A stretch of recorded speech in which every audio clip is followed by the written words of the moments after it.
இயேசுவில் அருமையான சகோதர சகோதரிகள், புனித பிரான்சிஸ் அசீசியாருடைய வழியில் எளிய வாழ்வு வாழ நம்மையே அர்ப்பணிக்க நாமவே முன் வந்திருக்கிறோம். ஒருவேளை வராமல் போனால் யாரும் நம்மை தண்டிக்கவும் போவதில்லை, அது குற்றம் கூட கிடையாது.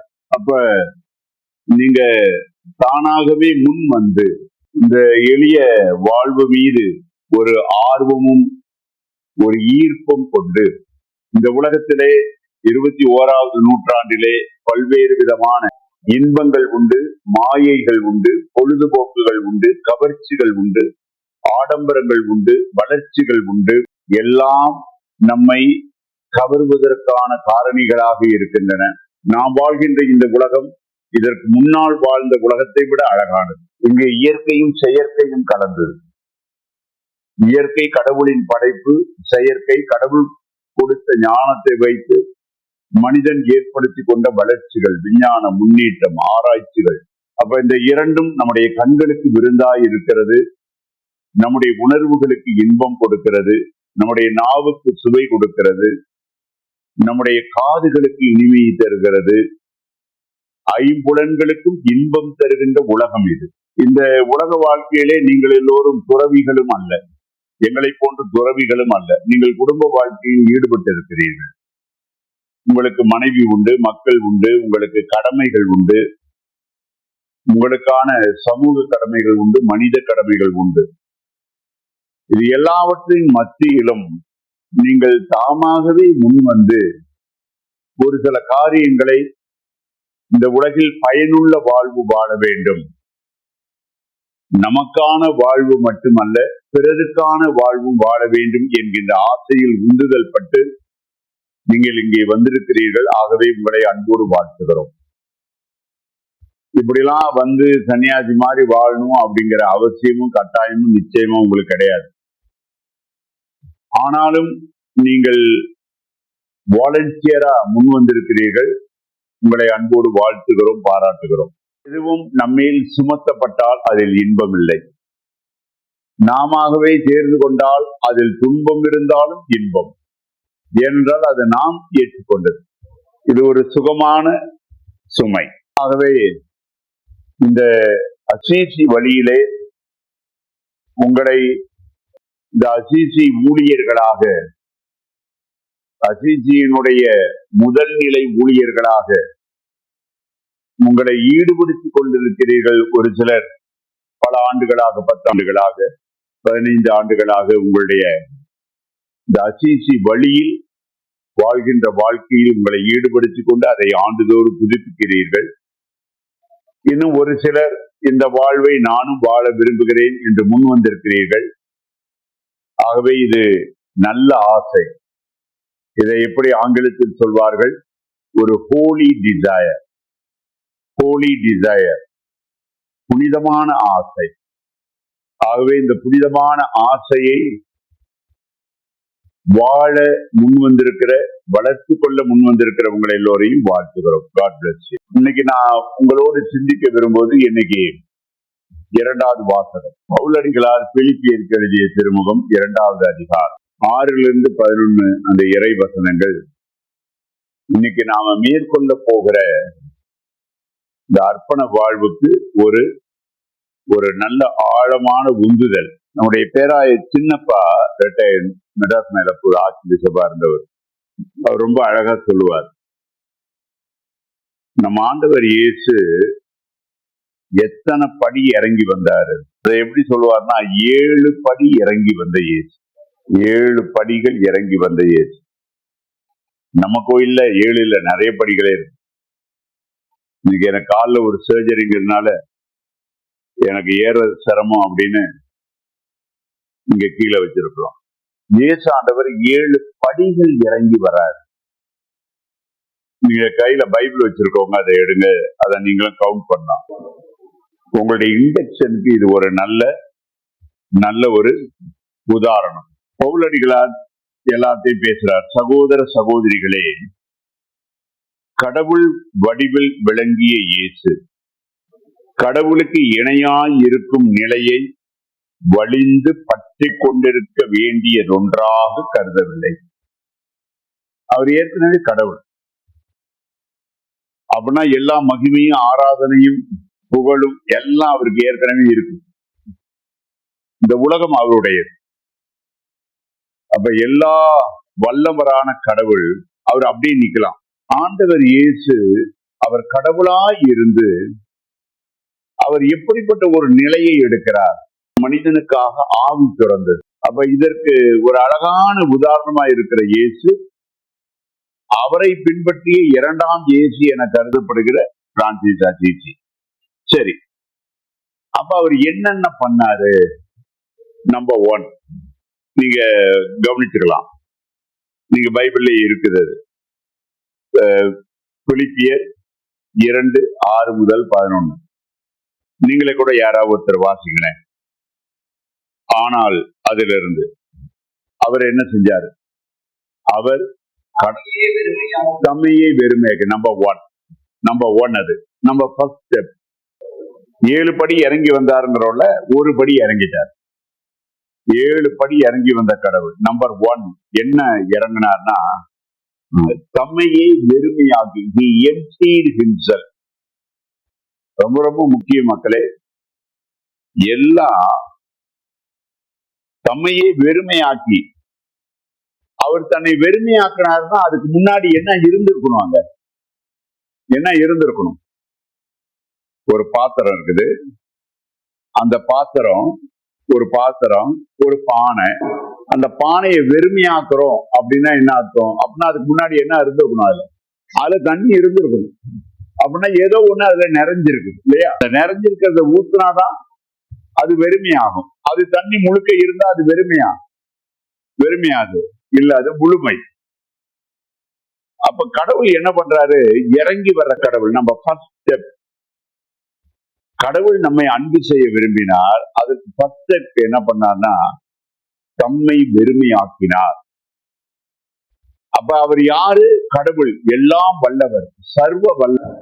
நம்ம 6 லட்சணங்கள் படிச்சிருக்கிறோம் சின்ன மறைக்கல்வியில. என்ன 6 லட்சணங்கள்? கடவுள் தாமா இருக்கிறார். நீங்களும் நானும் தாமா இருக்கிறோமா? நாமளே வந்துட்டோமா? சுயம்புவா நம்மலாம்? அப்படியே மண்ணில இருந்து கபார்னு குழந்தைகிட்டு வெளில வந்துட்டோமா? நாம் யார் வரல. நம்மை ஒரு பெற்றோர் பெற்றெடுத்தார்கள். அந்த பெற்றோருக்கு கடவுள் கொடுத்த அருள் தான் நம்முடைய உயிர். அப்ப கடவுள் தன்னை வெறுமையாக்கினார். அப்படின்னா அவர் ஏற்கனவே அவர் நிரம்பி இருந்தார். என்ன? அதிகாரத்தால், வல்லமையால். கடவுள் தாமாய் இருக்கிறார், எல்லாவற்றுக்கும் காரணமாய் இருக்கிறார், எங்கும் வியாபித்திருக்கிறார், முதலும் முடிவும் இல்லாமல் இருக்கிறார், எல்லா நன்மைகளுக்கும் ஆதி காரணமாய் இருக்கிறார். அதுதான் கடவுள். தன்னை வெறுமையாக்குகிறார். நல்ல கவனிங்க. கடவுளுக்கு இணையாக இருக்கும் நிலையை வடிந்து பற்றி கொண்டிருக்க வேண்டியதொன்றாக கருதவில்லை, இறங்கி வந்தார். அப்ப he emptied himself. Number 1 induction வந்திருக்கிறீங்க. உங்களை வெறுமையாக்கணும். வெறுமையாக்கணும்னா என்ன? தாழ்ச்சி தேவை. கடவுள் அதற்குரிய நிலையில் இருக்க விரும்பாமல் கீழே வரணும். ஏன்னா நம்மளாம் அங்கதான் இருக்கிறோம். அப்ப தம்மை வெறுமையாக்கிய கடவுள் நம்பர் 1. அதான் நம்பர் ஃபர்ஸ்ட் ஸ்டெப். 7 படி இறங்கி வந்த இயேசு. நம்பர் 1 என்ன படி இறங்கினாரு? வெறுமையாக்கி இறங்கினார். அடிமையின் வடிவு. அவர் யாரு? அவர் ஏற்கனவே எஜமான், சர்வ வல்லவர், இந்த உலகத்தினுடைய முதலாளி. உலகத்தினுடைய முதலாளி ஏன் அடிமையாகணும்? உலகத்தினுடைய முதலாளி ஏன் அடிமையாகணும்? அடிமையானது மட்டுமல்ல, மனிதருக்கு ஒப்பானார். எப்படி ஒப்பானார்? ஒண்ணு தவிர. என்ன தவிர? பாவம் தவிர. அது ரொம்ப முக்கியம். மனிதருக்கு ஒப்பானார்னா நாம் செய்யற பாவம் கூட அவர் செஞ்சார்னு. பாவம் தவிர மற்ற அனைத்திலும் மனிதருக்கு ஒப்பானார். அப்ப இந்த இறங்கி வருதல் பாருங்க. நம்பர் ஃபர்ஸ்ட் ஸ்டெப், தன்னை வெறுமையாக்கினார். நம்பர் 2 2வது படி, தன்னை அடிமையாக்கினார். 3வது படி, மனிதருக்கு ஒப்பானார். அடிமையின் வடிவை ஏற்று மனிதருக்கு ஒப்பானார். மனிதருக்கு ஒப்பானார்னு என்ன அர்த்தம்னா நமக்கு சமமா வந்துட்டாருங்க. கடவுள் நமக்கு சமமா வந்துட்டாரு. எவ்வளவு பெரிய தாழ்ச்சி வேணும், அது எவ்வளவு பெரிய பெரிய மனசு வேணும், எவ்வளவு பெரிய மனசு. இப்ப நீங்க உட்காந்து டேபிள்ல சாப்பிடுறீங்க, உங்க வீட்டுல வேலை செய்யறாங்க, அவங்கள கூப்பிடுறீங்க, உட்காருங்க என் கூட சாப்பிடுங்க. இல்லைங்க சார், நீங்க சாப்பிடுங்க, நீங்க சாப்பிட்டு போனவன் நான் சாப்பிடுறேன். இல்ல உட்காரு, நேருக்கு நேரா உட்கார வச்சு நீங்க உணவு பரிமாறி சாப்பிடும்போது அவங்க எப்படி வெளில போய் சொல்லுவாங்க, அப்பா பெரிய மனுஷங்கய்யா, அவருக்கு ஈடா என்னை உட்கார வச்சு, அவருக்கு ஈடா என்னை உட்கார வச்சு எனக்கு சாப்பாடு கொடுத்தாரு. அப்ப வெறும் உணவு கொடுப்பதே இப்படி. ஆனா கடவுள் என்ன பண்ணாரு, நம்முடைய தாழ்நிலைக்கு தன்னை இறக்கி வந்தார். நம்பர் 3. அப்ப கடவுள் 7 படி இறங்கினார். நம்பர் 1 வேலை. கடவுள் தன்மையில் விளங்கியவர் தன்னை வெறுமையாக்கி அடிமையின் வடிவை ஏற்று மனிதருக்கு ஒப்பானார். அப்புறம் பாருங்க அடுத்தடுத்த படி, மனித உருவில் தோன்றி. மனிதருக்கு ஒப்பானார்னா என்ன அர்த்தம்னா, கடவுள் நம்ம கூடவே அப்படியே, அவர் கடவுளா நாம மனுஷனா அப்படி இல்லை, நம்முடைய உருவத்தை எடுத்துட்டார். நாம் யாரு? மனிதர்கள். நம்மை படைத்தது கடவுள், தன்னுடைய முகச்சாயலாக படைத்தார். அப்ப மனித உருவை தனக்கும் எடுத்தார். ரொம்ப முக்கியம், மனித உரு. இத நம்ம யோசிச்சு பார்க்கணும். கடவுளே, ஆனானப்பட்ட கடவுளே, அந்த சராசரங்களை படைத்தவரே நம்ம ஈக்குவலுக்கு வந்துட்டாரு. ஆனா நாம ஒரு ஆளையும் ஈக்குவலா பாக்குறது இல்லையே. பாருங்க, கடவுளே இறங்கி பாவம் தவிர மற்ற எல்லாவற்றிலும் நமக்கு ஈக்குவல் ஆனார். ஆனா நம்ம என்ன பண்றோம், டேய் நீ வேற ஜாதி, டேய் நீ வேற மதம், டேய் நீ படிக்காதவன், டேய் நீ காசு இல்லாதவன் என்று நாம ஈக்குவலா கருதுறது இல்ல. அப்ப கடவுளுடைய பண்புகள் பாருங்க, தன்னை வெறுமையாக்குகிற கடவுள், அடிமையின் வடிவை ஏற்கின்ற கடவுள், மனிதருக்கு ஒப்பான கடவுள், மனித உருவில் தோன்றிய கடவுள். அடுத்தது பாருங்க, நம்முடைய உருவு சாவை ஏற்கும் அளவுக்கு. அப்படின்னா என்ன அர்த்தம், அவரும் ஒரு மனிதனுடைய எல்லா உணர்வு, அவனுக்குரிய எல்லா உணர்வுகள் என்ன, அவனுக்குரிய உணர்வுகள் என்ன, சாப்பிடுவது, தூங்குவது, அழுவது, கோபப்படுவது, சிரிப்பது, தூங்குவது, கடைசியில சாவது. கட்சியில அதானே நமக்கு எண்டு. யாராவது அப்படியே கண்டினியூ பண்றோமா? அப்ப சாவை ஏற்கும் அளவுக்கு. எப்படிப்பட்ட சாவு? அதுவும் சிலுவை சாவை ஏற்கும் அளவுக்கு. எல்லாரும் சாவது உண்மை, ஆனா எத்தனை பேர் சிலுவை சாவுக்கு தயார்? எத்தனை பேர் சிலுவை சாவுக்கு தயார்? யாரும் தயார் இல்லையே. சிலுவை சாவு அவர் தாமாகவே ஏற்றுக்கொண்ட சாவு. அவர் தப்பி போயிருக்கலாம். அவருடைய பவர் என்னன்னு பேய்க்கே தெரியும். பேய் என்ன சொல்லுது? பேய் அவருடைய பவரை எங்க ரெகனைஸ் பண்ணுது சொல்லுங்க பார்க்கலாம். பேய்க்கு கடவுளுடைய பவர் என்னன்னு தெரியுது. என்ன தெரியுது? பேய் சோதனை கொடுக்குது. என்ன சோதனை கொடுக்குது? இயேசுவே, நீ விரும்பினால் இந்த கல்லை அப்பமாக்க மாட்ட. முடிஞ்சிருக்குமா? முடிஞ்சிருக்காதா? ஒன்றுமில்லாமலிருந்தே உலகத்தை படைத்த கடவுள் ஒரு கல்லை அப்பமாக மாற்றுவது அவருக்கு சிரமமா இருந்திருக்கும். ரொம்ப ஈஸி. ஏன் அவரால் முடியலையா? சாதாரண தண்ணியை திராட்சை ரசமா மாற்றலையா? 5 அப்பத்தை 2 மீன் 5000 பேருக்கு மேல சாப்பாடு கொடுக்கலையா? அவரால் எல்லாம் முடியும். ஆனா அது தன் பெருமைக்காகவும் தன் புகழுக்காகவும் அது செய்யவில்லை. அப்ப நீ கீழே குதி, உன்னுடைய தூதர்கள் உன்னுடைய கால் கல்லில் விழாதபடி தாங்கிக் கொள்வாங்க. பண்ணிருக்க மாட்டாங்களா? பண்ணிருக்க மாட்டாங்களா? அவர் குதிச்சிருந்தா வான தூதர்கள் அவரை பிடிச்சிருக்க மாட்டாங்களா? பிடிச்சிருப்பாங்க. அப்ப அவர் குதிக்கல. அப்ப இந்த உலகத்தினுடைய எல்லா துன்பங்களையும், சாவை அவர் மனமோந்து ஏற்றார். சாவை மனமோந்து ஏற்றார். ஏன் பிலாத்துவினுடைய ஆக்கினையிலையும் சிலுவையிலையும் மறைஞ்சிட முடியாது. அவரு எல்லாரும் அவரை பிடிச்சு கட்டி கொண்டு வரும்போது எல்லாம் கிட்ட வர்றா, அவர் நடுவு வெளில போயிட்டாருன்னா யாரும் என்ன பண்ண முடியும்? அவரால் போயிருக்க முடியாதா? அவர் சாவை அவர் துணிந்து ஏற்றார். அதுக்கு பேர் தான் கையளிப்பு, செல்ஃப் கிவிங். Self giving. அவரை நினைச்சாதான் அவரை கொடுக்க முடியும். அப்ப தன்னை கையளிக்கிறார். அவர் கொடுத்ததுனாலதான் அவன் கதையால் அடிச்சான். அவர் அதுக்கு சம்மதிக்கலன்னா அவரால் நிமிஷத்துல மறைஞ்சு போயிருக்க முடியுமே, மறைஞ்சு போயிருக்க முடியுமே. அவன் கண்களுக்கு மறைந்து போயிருக்க முடியும். ஏன்னா அவர் சர்வ வல்லவர், அனைத்துக்கும் காரணமானவர். அப்ப சாவை ஏற்கிறார்.